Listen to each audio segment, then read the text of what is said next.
Hello, Evergreen family. I'm Derek Schaefer.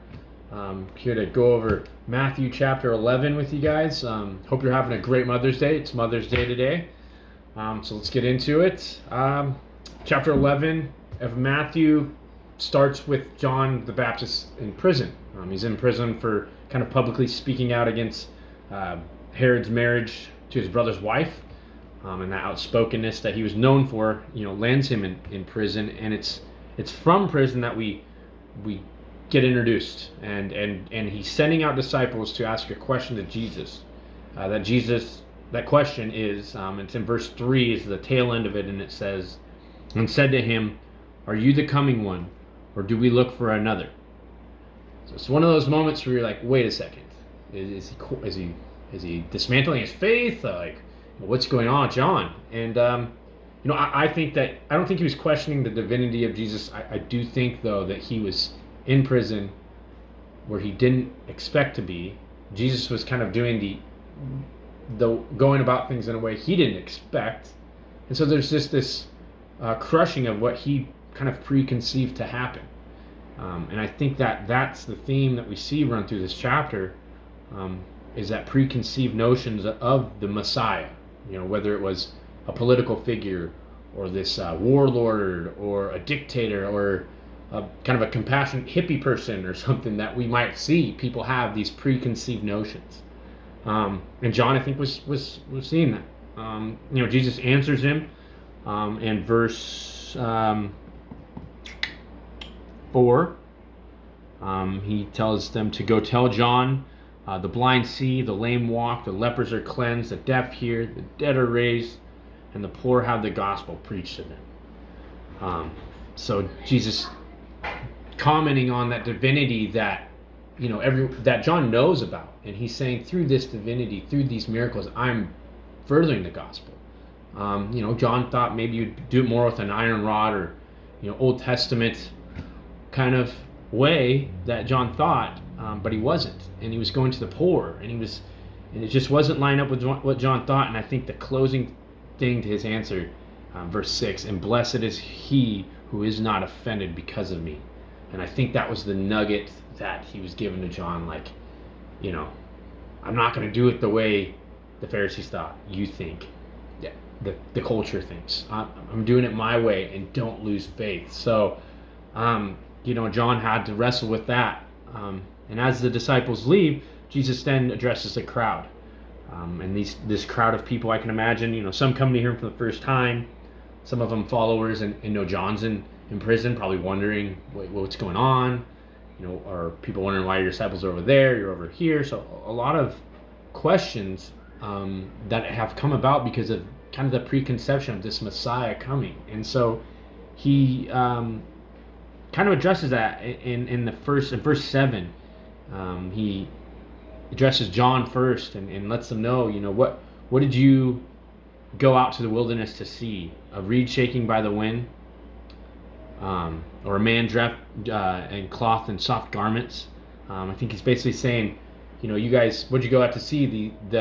What you were hearing was this crazy man in the woods, or this kind of celebrity figure, rich royalty, one of the prophets.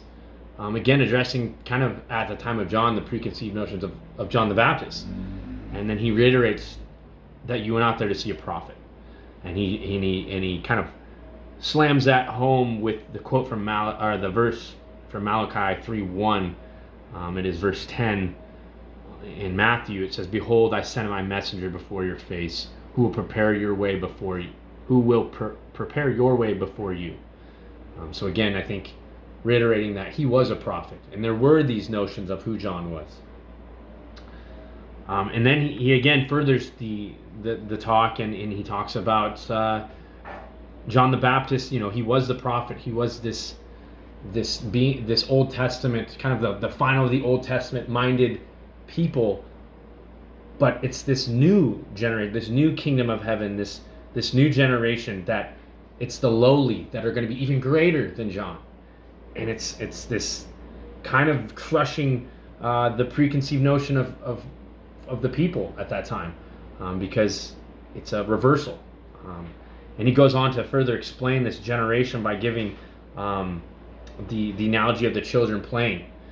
He says in verse 17, "We played the flute for you, and you did not dance. We mourned to you, and you did not lament."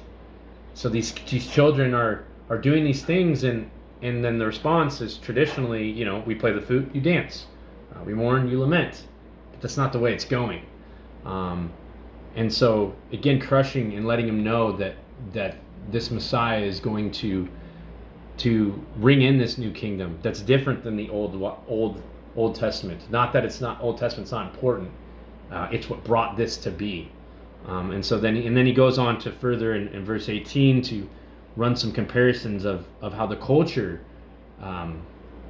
conceived John, and that he was a demon, and they made that comparison to Jesus also, or that Jesus was a wine bibber, a glutton, and so these notions and preconceived notions of the culture against them, and then he goes along to just reiterate that with the cities and how these cities were presented with the gospel, and because they had this kind of preconceived notion of how it was supposed to come about and how it was supposed to be, they chose a lot of people to, and as a whole, to go the way of their culture's preconceptions of truth and the Messiah and whatever else they believed in, and how they rejected the gospel, and this rejection is it's a stance against God. So they knew that this was a terrible way, an outcome, and they knew from the Old Testament how the outcome that came, so they could see the